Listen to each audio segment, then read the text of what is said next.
जय हिंद आप सभी को। युवा रायपुर से मैं जुड़ चुका हूं लाइव आप युवाओं के लिए हिस्ट्री का एक नया चैप्टर, और हिस्ट्री क्रिएट करने के लिए हम हिस्ट्री के साथ आज स्टार्ट करने वाले हैं कंप्लीट हिस्ट्री का नया बैच। ठीक, जी हाँ, आपने सही सुना। मैं 90 दिन का टारगेटेड क्लास लूंगा, जीएस का पोर्शन कंप्लीट कराऊंगा, और इस पोर्शन में हम लोग पहला हिस्ट्री लेके चलेंगे। ठीक है, तो एग्जाम ओरिएंटेड पढ़ेंगे। हमको हिस्ट्री क्रिएट करना नहीं है, हिस्ट्री बनाना भी नहीं है, हमको हिस्ट्री पढ़ के एग्जाम निकालना है। हमारा मेन उद्देश्य अभी आने वाले जो एग्जाम्स हैं उनको हमको फोकस करना है। और ये एग्जाम्स जो आपको टारगेट करके रखना है भाई, एक छत्तीसगढ़ में जो होने वाली एग्जाम है सब इंस्पेक्टर प्लाटून कमांडर का, जो CGSI करके अभी जो चल रहा है। दूसरा, हमको व्यापम को भी टारगेट करके चलना है, क्योंकि अभी का जो समर सीजन है आपका 2026 का, उसमें कई सारे ऐसे आपको एग्जाम्स देखने को मिलेंगे जो इंडिया के पोर्शंस को थॉरली उठा के पूछ रहा है। ठीक है, और उसके साथ साथ मेरे प्यारे बच्चों, SSC, रेलवे, NTPC सारे एग्जाम्स के स्टैटिक पोर्शन आपसे कवर हो जाएंगे। तो आपको बने रहना है युवा के इस ई-लर्निंग प्लेटफॉर्म पर, जहां हम रायपुर से जुड़े हुए हैं लाइव, और आपको पूरी की पूरी कंटेंट एग्जाम ओरिएंटेड कवर करा दी जाएगी। ठीक है, चलो हम लोग स्टार्ट करते हैं। क्या हिस्ट्री, थोड़ा सा देखते हैं कि हिस्ट्री है क्या, पूछता क्या है। हमको ज्यादातर क्वेश्चन पूछने पर करना है, क्योंकि हम बहुत कम समय में सारी चीजें कवर करने वाले हैं। ठीक है, चलो तो थोड़ा सा यदि मैं बात करूं, इतिहास किसको बोलते हैं, यदि आपको पता है तो आप कमेंट में जरूर लिखें कि हाँ मुझे पता है भाई इतिहास का डेफिनेशन क्या है, इतिहास किसको बोलते हैं। और मेरे शब्दों में यदि मैं बयां करूं तो इतिहास वो अतीत की घटनाएं होती हैं, ऐसा पास्ट इंसिडेंट नॉट एक्सीडेंट ना, याद रखना। हाँ, तो इतिहास की वो अतीत घटनाएं जो महत्वपूर्ण हो, वही क्या है आपका इतिहास है। क्लियर, तो पास्ट में घटित अतीत की वो घटनाएं जो महत्वपूर्ण हो, वही इतिहास है, और वही इतिहास को हमको पढ़ना है। हर पास्ट की घटित घटनाएं इतिहास नहीं होती है ना। हमको महत्वपूर्ण इंपॉर्टेंट रोल प्ले करना पड़ेगा, तब हम इतिहास के उन पन्नों तक जा पाएंगे। और अतीत की इन घटनाओं का अध्ययन ही क्या है, आपका इतिहास है। क्लियर ये बात। चलो देखते हैं हम लोग इतिहास के बारे में काफी सारी जानकारियां मैं अब तक शेयर करने वाला हूं। देखेंगे कि हिस्ट्री को पढ़ना कैसे है, अलग अलग तरीके से भी पढ़ सकते हैं, लेकिन हम एग्जाम ओरिएंटेड बात करें तो की फैक्टर को लेकर चलेंगे। किसको? की फैक्टर को। यदि हम इतिहास की बात करें तो सबसे पहले दो तीन बातें यदि मैं बताना चाहूं आपको, तो हिस्ट्री में देखो, एक चीज एज से याद आ रहा होगा आपको, हेरो, इंग्लिश लिखो या हिंदी, दोनों में आप कंफर्टेबल हैं। ठीक, हेरोडोटस। अभी हिस्ट्री नहीं पढ़ रहे हैं, हिस्ट्री के बारे में थोड़ा सा पृष्ठभूमि बैकग्राउंड देखते हैं हम लोग क्या है। यदि एज की मैं बात करूं तो एज से ही याद रखना है एज, और यही एज से क्या आपका हेरोडोटस। कई ऐसे एग्जाम्स हैं, या ऐसा कोई भी एग्जाम नहीं है जो इस प्रश्न को नहीं पूछा होगा, कि भारत में ऐसा नहीं पूछता। यही पूछेगा कि इतिहास का जनक किसे कहा जाता है। किसको कहा जाता है भाई? हेरोडोटस। क्लियर, ये बात आपको पता चल गया होगा, इतिहास का जनक हेरोडोटस को। मैं बार बार इन शब्दों को इसलिए दोहरा रहा हूं ताकि कोई भी चीजें आपको याद करना है तो बार बार सुनना पड़ेगा। जब कोई एक बच्चा बड़ा होता है, जैसे ही 1-1.5 साल का होता है, तो उसको लिखना विखना कुछ नहीं आता है, वो बार बार चीजों को सुनता है, कहीं ना कहीं बार बार सुनता है, माँ पता नहीं मिलियंस बार सुनता है, तब कहीं जाके वो फिर मुंह को बबलिंग करना स्टार्ट करता है। तो इसलिए मैं बार बार चीजों को दोहराता हूँ। ठीक है, क्लास में सारी चीजें आपको याद हो जाएंगी। बात करें हम हिस्ट्री का, तो एज से क्या है भैया? हेरोडोटस है, इसको जनक माना जाता है। इतना बात तो दिमाग में फिट हो ही गया होगा। लेकिन हम बात करें एक शब्द, हम इतिहास लाएं कहां से, हमको पता कहां से चलेगा कि ये इतिहास है? तो हमको क्या करना पड़ेगा? एक्सकवेट करना पड़ेगा, खोज करना पड़ेगा, हमको जानकारी एकत्र करना पड़ेगा। और एकत्र करने के लिए कई ऐसे विभाग हैं, इनमें एक विभाग को हम लोग जानते हैं जिसको बोलते हैं हम लोग पुरातत्व। सुने हैं क्या नाम? आप बताएंगे बिल्कुल, कमेंट करिए आप इस बात को कि सुने हैं। हाँ मैंने सुना है भाई, पुरातत्व सुना है। क्लियर, तो पुरातत्व के आधार पर हम देखें तो सबसे पहले इसको जनक किसको बोला गया? पुरातात्विक आधार पर इतिहास का जनक बोला जाता है रॉबर्ट, किसको बोला जाता है? Robert Bruce fruit. अब जो फ्रूट खाते हैं, एग्जैक्टली मैं उसी फ्रूट की ही बात कर रहा हूं, बट उसमें याद रखना है रॉबर्ट ब्रूस को। और भी याद नहीं होता तो आप रोज फ्रूट खाते हैं, लेकिन फ्रूट खाने के बाद यदि आप ब्रश नहीं करेंगे तो दिक्कत होगा, इसलिए याद रखना है फ्रूट के बाद आपको ब्रश करना है। क्लियर, ये बात इजी है। पुरातत्व विभाग में यदि बात करें तो इतिहास का जनक किसको बोला जाता है? तो रॉबर्ट ब्रूस फ्रूट को 1863 के आसपास अपनी जो डिटेल्स हैं वो इन्होंने क्या किया था? पब्लिश किया हुआ था। ये दो बात आपको क्लियर हो गई होगी, पूछा हुआ है एग्जाम में कि है क्या ये। ठीक, हेरोडोटस और रॉबर्ट ब्रूस फ्रूट। इसके बाद बात करें हम इंडिया में किसको बोला जाएगा भाई? हम लोग अपना तो सब बना के रखते हैं ना, मुन्नू गुल्लू पप्पू, जान ही रहे हो आप लोग। तो हम इंडिया में अपना खुद का तो बना के रखें कि हमारा जो भारतीय स्तर पर कौन इसको प्रमोट किया, कौन आगे लेके गया। तो याद रखेंगे आप एक नाम, कनिंघम। क्या याद रखेंगे? कनिंघम। ठीक, ये दो नाम आपको याद रखना है। ठीक, ये वर्ल्ड वाइड लेवल पर और ये हमारे भारतीय पुरातत्व विभाग पर आपको याद रखना है क्या? कनिंघम। ठीक, यदि पूछा जाए पुरातत्व में भारत का तो आपको कनिंघम लेना है, और इसका जनक पूछा जाए तो हम रॉबर्ट ब्रूस फ्रूट लेते हैं, और इतिहास का सिंपली जनक पूछा जाए तो आप हेरोडोटस के नाम बताएंगे। क्लियर क्या इतनी बात? एक और बंदा है जिसको हम लोग शायद आपने नहीं सुना होगा नाम, वो है आपका थॉमस।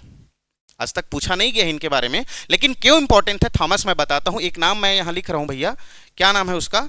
थॉमस। थर्मस नहीं बोला ना, याद रखना भैया, मैं क्या बोला? थॉमस बोला। गर्मी का दिन आ रहा है, थर्मस लेके चलना है, लेकिन थॉमस को याद रखना है। कैसे थॉमस? जब हम इतिहास पढ़े तो इतिहास को क्या किए? बांट के पढ़े, है ना। हम जिन भी चीज़ों को जब भी स्टडी करते हैं तो हम बांट के स्टडी करते हैं कि मैं इतना दिन में ये सेक्शन कवर करूंगा, इतना दिन में ये सेक्शन कवर करूंगा। साथ ही साथ हम चीज़ों को इतना ही बांटते हैं जितना हमको ज़रूरत है। इन्होंने, ये थॉमस भाई साहब ने भी यही कहा और यही किया भी। ठीक है, तो ये इतिहास के बारे में 3-4 डेटा आपको याद रखना है। अच्छा, पुरातत्व विभाग का जो हेड ऑफिस है, म्यूजियम की हम बात करते हैं, किसी चीज को हमने मान के चलो हैंड एक्स हमने क्या कर लिया? एक्सकवेट कर लिया, खोज कर लिया, पता चल गया, तो कहीं ना कहीं तो रखेंगे ना, म्यूजियम में ही रखेंगे, अपने घर में ले जाके नहीं रख सकते, है ना, क्योंकि छोटा बच्चा होगा क्या करेगा? उसको तोड़ देगा या गिरा देगा, डिस्ट्रॉय कर देगा। तो हम अकॉर्डिंगली बात करें इन सब चीजों का, तो वर्ल्ड वाइड इसका जो बड़ा म्यूजियम है या इंटरनेशनल म्यूजियम है वो कहाँ है? तो याद रखना आपको, डेनमार्क में है। कहाँ है? डेनमार्क। और डेनमार्क की कैपिटल क्या है? मैं आपके लिए छोड़ रहा हूं ये क्वेश्चन। अब डेनमार्क की कैपिटल में है इसका म्यूजियम, जो अंतरराष्ट्रीय संग्रहालय है। ठीक, कोपेनहेगन। अच्छा, नाम ही मैं बता दिया, चलो ठीक है, याद रखना। आपको कमेंट करना है कि डेनमार्क का कैपिटल क्या है, वही अंतरराष्ट्रीय संग्रहालय है, इंटरनेशनल म्यूजियम है। ठीक, लेकिन भारत में भी तो होगा ना, हम लोग यहां भी तो रखेंगे, यहां भी इतनी चीजें इसके वेट होगी। तो इंडिया में कहाँ है भाई? आप बताएंगे, आपको पता होगा तो आप कमेंट में आंसर दे सकते हैं। और इंडिया की बात करें तो हम भोपाल एमपी में है। ठीक, नोट भी यही बनता है, पता है ना आपको, देवास वगैरह सारी चीजें, बहुत सारी इंफॉर्मेशन अपन देखेंगे। फिलहाल इतिहास से जुड़ी दो बड़ी, मैं खबर नहीं बोल रहा हूं, दो बड़ी सूचना भी नहीं बोल रहा हूं, दो बड़ी जानकारी। ठीक है, कि इंटरनेशनली मैं बात करूं तो डेनमार्क याद रखना है, और इंडिया वाइड बात करूं तो भोपाल याद रखना है। 3-4 बात ही मैं आपको बताया, और ये चारों डेटा आपको याद रखना है, पूछा गया है। ठीक, हेरोडोटस, रॉबर्ट ब्रूस फ्रूट और आपका कनिंघम, थॉमस को पूछा नहीं गया है, मैं क्लियर बता दिया, और ये आपका हेडक्वार्टर या फिर संग्रहालय। आगे बढ़ते हैं इस पर। यदि थॉमस और कनिंघम के बारे में ही थोड़ा पढ़ना है, रॉबर्ट ब्रूस के भी बारे में थोड़ा पढ़ना है, फिर हम पहुंचेंगे कहाँ? इतिहास तक। चलो, तो इतिहास की घटनाओं, या हम ये बोल सकते हैं कि अतीत की घटनाओं या महत्वपूर्ण घटनाओं को हम इतिहास बोलते हैं। तो हम इतिहास को बांटे कैसे हैं? और यही बांटने का काम किया है महोदय थॉमस ने। और इतिहास को और एक जन बांटा है, उसका नाम है रॉबर्ट ब्रूस फ्रूट। ये दो इन्होंने बांटा है भाई। ठीक है, तो कैसे बांटे हम लोग देखते हैं। क्लियर? आपको समझ आ रहा होगा, मुझे यकीनन ये बात कहने में अच्छा ही लग रहा है कि मैं आप ही को ही बात कर रहा हूँ, आप ही को ही बोल रहा हूँ, आपको समझ आ रहा है। और बिल्कुल इस वीडियो को देख रहे हैं तो क्या करें भैया? लाइक करें, शेयर करें, और अच्छा है कि आप सब्सक्राइब भी करें, तो आपको सारी वीडियो ऑन द स्पॉट आपको मिलती रहेगी। हमारी क्लासेस रेगुलर होगी, टारगेटेड बैच हम स्टार्ट किए। ठीक है, चलो बात करते हैं। हम लोग बांटते हैं किसको? इतिहास को बांटते हैं भाई। हम नहीं बांटेंगे, कोई और बांटा है, हम इतिहास को बटा बुटाया है, उसको हमको क्या करना है? पढ़ना है। कैसे पढ़ना है देखते हैं। इतिहास की बात करें तो 3 सेगमेंट है, थोड़ा सा, फिर उसके बाद हम थोड़ा पीपीटी पर जाएंगे। 3 सेगमेंट है। इसकी बात करूं तो एक हमारा प्री हिस्ट्री, एक क्या? प्री हिस्ट्री, एक प्रोटो हिस्ट्री, और एक आपका हिस्ट्री। वही हिस्ट्री को हम लोग मॉडर्न हिस्ट्री बोलते हैं। ठीक है, तो देखो, एक होता है प्राक ऐतिहासिक, प्राचीन इतिहास, मैं इतना ही लिखूं। एक दूसरा आद्य ऐतिहासिक, और तीसरा क्या? आपका ऐतिहासिक। ठीक है, हम बात करें तो इसको क्या बोलते हैं भैया? आपका प्री हिस्ट्री, इसको प्रोटो हिस्ट्री, और इसको हिस्ट्री। ठीक है, एक ये टाइप से बटा हुआ है।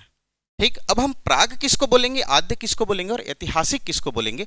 तो देखो, हम इतिहास को हम अपने से नहीं बोल सकते, मैं किसी चीज को मिला और उसको ये नहीं बोल सकता कि यहाँ का या इस टाइम पीरियड का या इस पीरियड का क्या है वो समान है या फिर जो भी चीज मिला हुआ है, मैं क्या करूंगा उसको कार्बन डेटिंग चेक करूंगा, उसके अकॉर्डिंग ही तो बताऊंगा।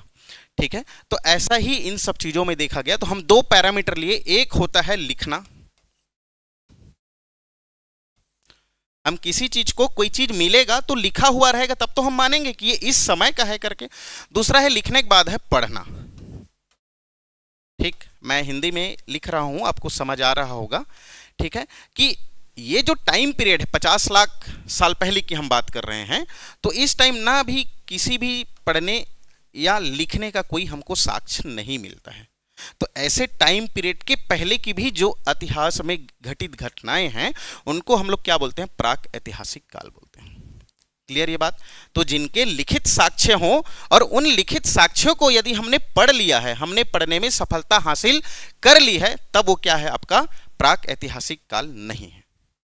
जिनके बारे में हमको पढ़ना और लिखना नहीं आया है, ऐसा कोई एविडेंस नहीं मिला है, मतलब वो उसी टाइम पीरियड का है। दूसरा मैं बात करूं आद्य ऐतिहासिक का, तो इसमें पढ़ना और लिखना की मैं बात करूं तो देखो, लिखना तो सीख गए थे लोग, लिखना सीख गए थे, लेकिन हम पढ़ नहीं पाए। हम पढ़ना की मैं बात करूं तो हम नहीं पढ़ पाए हैं भैया। हमारे पास जो साक्ष्य मिले हैं बिल्कुल लिखावट साक्ष्य मिले हैं, ठीक है, लेकिन हम उसको पढ़ने में हमने सफलता हासिल नहीं की है। तो ऐसे टाइम पीरियड की जो भी चीजें मिली है उसको हम लोग आद्य ऐतिहासिक या फिर प्रोटो हिस्टोरिक एज के नाम से जानते हैं। क्लियर ये बात? दो चीज पता चल गया होगा, पढ़ना और लिखना में क्या अंतर है। यदि हमको मिल भी गया और हम पढ़ नहीं पाए तो हम कैसे बताएंगे भाई कौन सा टाइम का है, कि क्या लिखा है। जैसे चाइना की मैं बात करूं, चाइना का जो लैंग्वेज है मंदारिन है ना, वो एक अक्षरी है। आपका पूछा हुआ है, एसआई में ही पूछा हुआ था इस क्वेश्चन को। ठीक है, मंदारिन है और एक अक्षरी जैसे मैं लिखा, शब्द लिखा तो ये सा अध बा और ये द हो गया। और चाइना वाले लोग इसी में एगी मैगी सब बना देंगे, हो गया, शब्द ही हो गया। अब क्या है मेरे को नहीं पता। तो ये एक अक्षरी होता है, एक ही अक्षर में सारी चीजों को बताना। एक अक्षरी हमारा बहुअक्षरी है, ठीक है, एक अक्षर में हमारा काम नहीं चलता। ठीक, तो मिला हुआ है और मैं वही बात कर रहा हूं जो आप समझ पा रहे हैं बिल्कुल, ये आईवीसी की ही बात है, इंडस वैली सिविलाइजेशन। इस टाइम हमको लिखित साक्ष्य मिले हैं, बहुत सारे ऐसे चीजें मिले हैं, लेकिन हमने उसको अभी तक पढ़ने में सफलता हासिल नहीं किया है कि क्या लिखा है हम नहीं पढ़ पाए हैं। क्लियर है बात? दूसरा, अब इसके बाद यदि हिस्ट्री की मैं बात करूं तो यहां हम लोग लिखना तो सीख चुके थे और लिखावट साक्ष्य है, और दूसरा हम उसको पढ़ना भी जानते हैं। क्लियर है बात? है ना, जैसे हम लोग बुद्ध की बात करें, जैन की बात करें, पाली, प्राकृत, है ना, बहुत सारे हम लैंग्वेजेस की बात करते हैं। एक लाइन में बोलूं तो स्क्रिप्ट, है ना, इनकी स्क्रिप्ट हम पढ़ भी चुके हैं, मिला हुआ है और हम पढ़ भी रहे हैं, तो ये हमारा ऐतिहासिक है भाई। इसका स्क्रिप्ट हमको मिला है लेकिन हम पढ़ नहीं पाए हैं, तो ये आद्य ऐतिहासिक। तो इनको बांटने का काम किसका था? रॉबर्ट ब्रूस फ्रूट का था। किनका था? Robert Bruce fruit. जो नाम मैं बताया था याद रखना, पुरातत्व विभाग का जो सबसे प्रमुख व्यक्ति था वो ब्रूस फ्रूट। ऐसे बांटा है। क्लियर? जो एविडेंस मिला और एविडेंस के अकॉर्डिंग मैंने ऐसे समझा करके। लेकिन एक और व्यक्ति था जिसका मैं नाम लिया थॉमस करके, वो कैसे बांटा है? तो इस टाइम जो भी चीजें मिली और वो चीजें हमको नेक्स्ट जनरेशन से कैसे कनेक्ट किया। हम बात करते हैं 3G 2G 4G 5G अभी चल ही रहा है, वैसी जनरेशन से कन्वर्ट करने वाला चीज। और जब भी हम देखेंगे हमारा जो जनरेशन है आगे बढ़ता है, इसमें एक चीज रहता है संक्रमण काल, ट्रांजिशन जोन जिसको बोलते हैं हम लोग। और ये ट्रांजिशन जोन को आगे ले जाने वाला कोई ना कोई एक मेटल ही है, जिसकी मैं बात कर रहा हूँ, मेटल, धातु, यही लेके जाता है हमारे जनरेशन को आगे बढ़ाता है। आज आयरन नहीं होता तो हम क्या इतनी स्ट्रक्चर, इतना इंफ्रास्ट्रक्चर डेवलप कर पाते? क्या मुश्किल है। तो ठीक, तो इस टाइम बात करें तो प्राग ऐतिहासिक काल में लोग लिखना पढ़ना नहीं जानते थे, मतलब कुछ भी नहीं जानते थे। हम ये बोल सकते हैं खाना बदोश की जीवन जीते थे। अर्थात सीधा सीधा मेरा कहने का अर्थ ये है कि हमको इसको स्टोन एज के नाम से जानते हैं, पाषाण काल के नाम से जानते हैं। ये बात क्लियर? क्या पाषाण मतलब क्या होता है भैया? पत्थर होता है, स्टोन होता है, पाषाण काल के नाम से जानते हैं। और जैसे ही पाषाण के बाद जो हमको पहला जो क्या बोलते हैं, जो मेटल्स मिला है वो क्या है आपका? कॉपर है। तो इसको दो एज के नाम से जानते हैं, एक स्टोन एज या फिर हम लोग कॉपर एज या फिर ताम्र। हिंदी में लिख दूं क्या? पाषाण, और दूसरा क्या? ताम्र प्रसारण काल भी बोलते हैं, तांबा, ये दोनों। इसके अकॉर्डिंग कौन बांटेगा बेटा? याद रखना, थॉमस महोदय ने बांटा है, स्टोन या फिर ताम्र। क्लियर बात? जैसे ही इससे आगे बढ़ा तो चीजें, ये जो मेटल्स थी ये ट्रांजिशन जोन्स में अब कन्वर्ट होना स्टार्ट होगा, मिक्स होना स्टार्ट होगा, और यही जो तांबा था, तांबा इस टाइम आके क्या हो जाता है आपका, कांसा हो जाता है। पूछा हुआ क्वेश्चन बेटा, ये 2 लाइन में जो लिख रहा हूं, आप मेंस लिखेंगे तो यही आपका पैरामीटर होगा, आप इसी के अकॉर्डिंग ही डिफाइन करेंगे। इसके सिवा आप कोई और वर्ड यूज किया आपका मार्क्स कट जाएगा, आपको नंबर नहीं देगा, क्योंकि ये बेस है। आप प्रागैतिहासिक काल कैसे डिस्क्राइब करेंगे, इन शब्द के बगैर डिस्क्राइब नहीं कर सकते। ठीक है, तो याद रखना, ये तांबा हो गया, पाषाण हो गया, इसके बाद जैसे ही कांसा आया, और कांसा के बाद जब हम आज की बात करें तो मेरे बोलने से पहले शायद आपको आंसर पता होगा कि आज का जो जनरेशन है वो कौन सा मेटल पर टिका हुआ है। बताएंगे आप, कमेंट में बिल्कुल आंसर देंगे, क्या है आपका, आयरन या फिर लोहा। 1000 बीसी के एडी के आसपास हम देखते हैं, तरंजी खेड़ा के आसपास हमको मिलता है। ठीक है, तो ये इसके अकॉर्डिंग किसी ने बांटा, इसके अकॉर्डिंग किसी ने बांटा, और दोनों का उतना ही इंपॉर्टेंट रोल है इतिहास को पढ़ने में, समझने में और जानने में। ठीक है, तो आज की क्लास खैर इतना ही रखते हैं, समय इजाजत मांग रहा है, आगे मैं और क्लास नहीं ले पाऊंगा भी। ठीक है, कैसा लगा आप जरूर बताएं। ऐसे ही इंटरेस्टिंग फैक्ट के साथ हम पूरा का पूरा हिस्ट्री पढ़ेंगे, हर एक पॉइंट को मैं बता दूंगा कि ये क्वेश्चन कौन सा ईयर आया भी है बताऊंगा, और आने वाला कौन सा क्वेश्चन है वो भी दिख जाएगा आपको। ठीक है, हम क्लास ओरिएंटेड चीज़ों को एग्जाम ओरिएंटेड बना के पढ़ेंगे। ठीक है, चलो थैंक यू सो मच, आज इतना ही रखते हैं। ठीक है।